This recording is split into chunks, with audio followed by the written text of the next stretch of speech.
There has been a lot of discourse around Mamdani and looking for the Mamdani of Chicago. And I'm actually old enough to remember when you were a union-endorsed left-leaning candidate polling at 3% ahead of the mayoral election. So he is here, y'all. But Mayor Johnson, in all seriousness, the question I got most from friends when I told them about this interview was something like, when are we going to get all the New York programs? And I know those things are very important to you and that there are additional barriers here in Illinois and Chicago. People could probably support you to lobby to get those things that we want. So what kinds of things are you up against in terms of implementing progressive policy in Chicago, and how can my friends and everyone else who wants those things support you in getting them done? You know, we have already disrupted the status quo in the city of Chicago. I'm the first mayor in modern history to be elected and have no ties to the Democratic political establishment and machine. That moment in our city's history to elect a middle school teacher, union organizer with progressive values,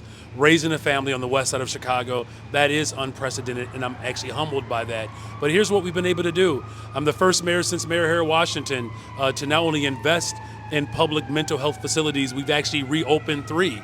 We've expanded the crisis assistance response and engagement operation so that when there's a mental health crisis, a paid behavioral mental health crisis professional shows up instead of a police officer. We're on pace to build 10,000 affordable homes by the end of next year.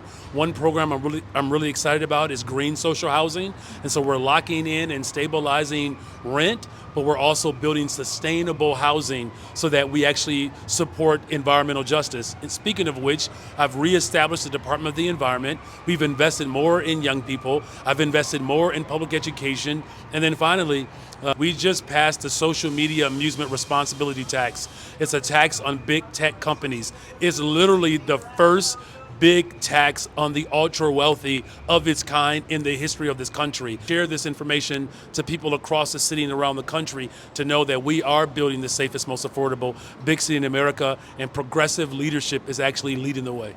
How do we tax the rich?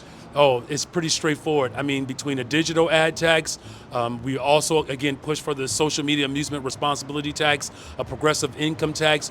These are taxes that we've been calling for, in which we just seen movement at the state level. So making way to ensure that those with means and these big corporations, they have to pay their share to continue to invest in our young people, education, housing, healthcare, transportation, good paying jobs, and environmental justice. So you can contact your state level elected officials, you can support Mayor Johnson, and what do we do to make sure that the Bulls win the championship next year? Yeah, we're going to have to get a lot of players. So I know I don't want to get you canceled. We're going to, hope for the best. In the meantime, it's baseball season.